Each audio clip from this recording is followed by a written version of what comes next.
Lo ingo Teuila o ao lona lua I whanaunga ma le whanaunga Israelu lea. O le la whaila la tō Molimau.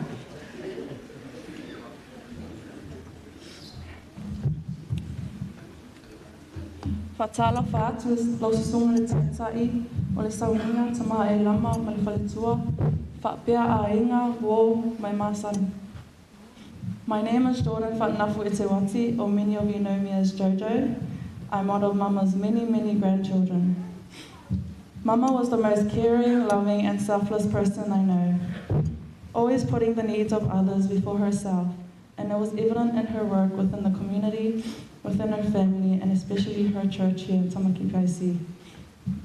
When I moved over to New Zealand from Samoa to live with Mama and Papa and replace Lana, I felt like the most spoiled child. She would buy me all these clothes and shoes, and then she would be the one to style me. When I put on the clothes she's picked out for me, makuale match or awful.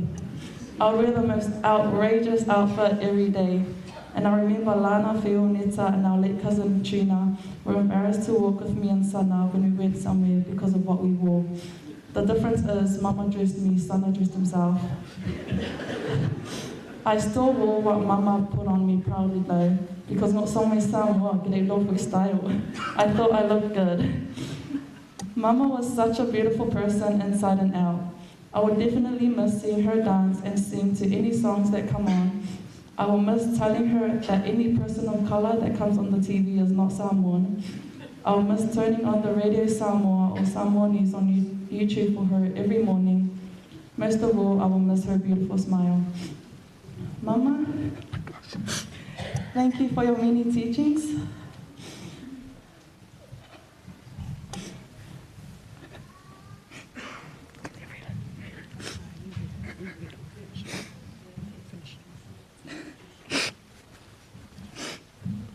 I will continue to put God first in everything I do, to love and to care for others just as you have taught us. I know you are happy and at peace now that you are finally reunited with Papa and our Lord and Savior, but it hurts knowing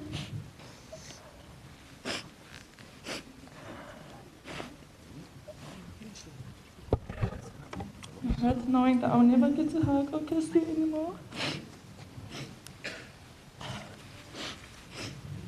Even though you are not here physically, you will forever be in my heart. O te alawhitira te mo oi mama, e manuela malanga whutai lava.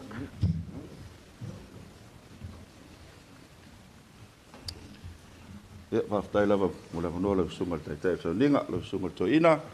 Ia, whapira te fōile, au whengaronga ngā lue. Ia, tō whiende whiawhi wār sau ninga whale ainga. Ia, mol Tinā ia, Lealofisā, ia, Setefano. Ore lopa fe tsau tala.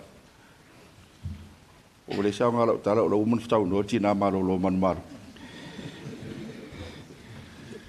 Ia, au fengta e o mutiele al.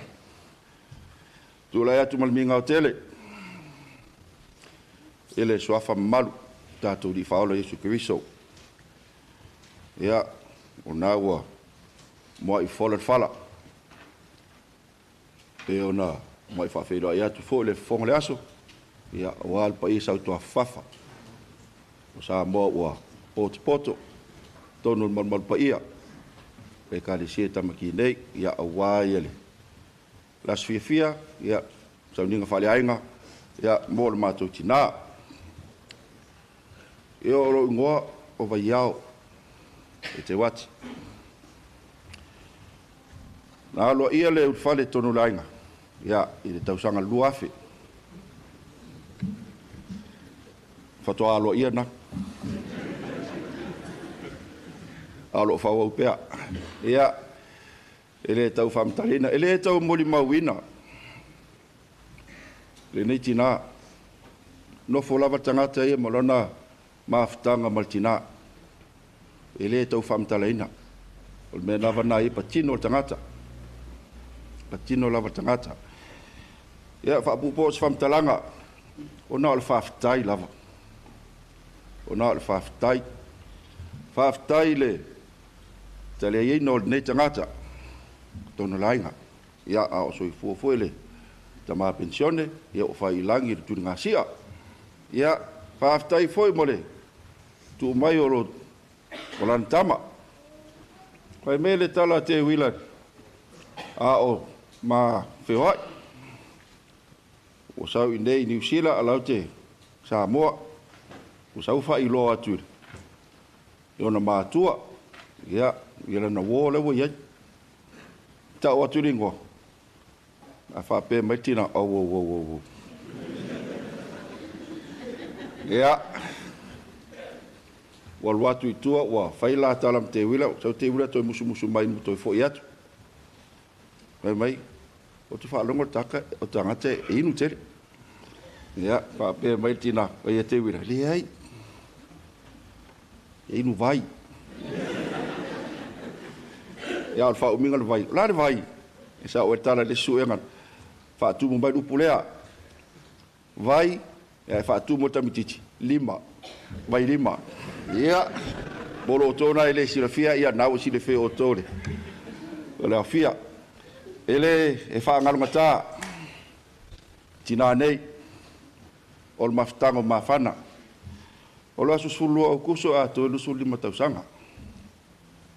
Ia o le mae vanga fo i Teuila.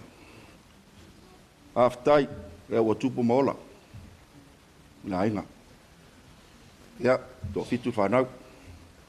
Vi ile li. O ne ia te i tātou. E leo se aso e vi ia le alofi. Ne ai. Fo i vi inga e o le mana malo si umalawa. Tātou vi ile atua. Ilona foai. Tātou vi ile atua ilona te ave. Ia, whaaftai lona ngalei whaaftai mo le mawhitanga. Whaaftai mo lo olofa whaapito ia tiau. Ia, tawhi mala malanga Tinā. Ele tau siringia o saunia lona nofuanga mau whaatasi mo lona li. Le tau siringia. Ia la whai atu smatou Molimau pupu. Ia ise pese. O au saunia na uwhaanotaina. Ia tūlanga umalapa. Ia, awan nei fa moi mo lo wanga fa ralo e manu telena manu ia le tai le o songa tai fa pela la fenga luenga nga lu le tua ia manu ia ta to afia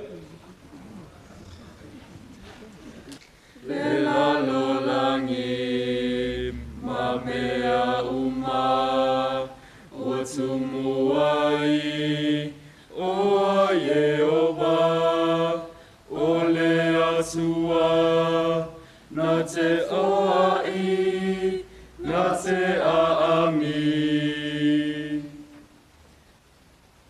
Le lano langi, ma mea uma, mo oi Tinā, ta whatofa, le mafutanga, o mo tusia, e whaingata. So whainaia o e mama, wai mapu mai o tinga, whita ma whaingata uma, e tu, e o vai lotawa.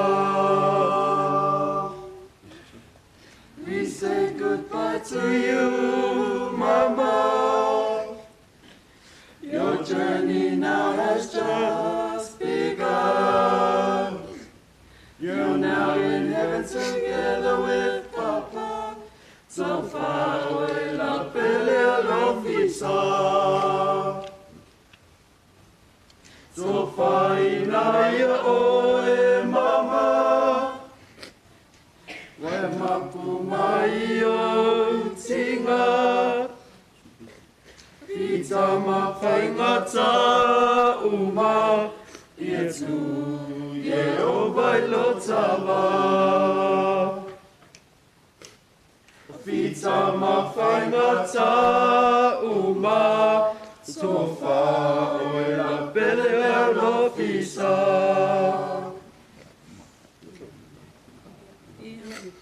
manuia la malanga mama.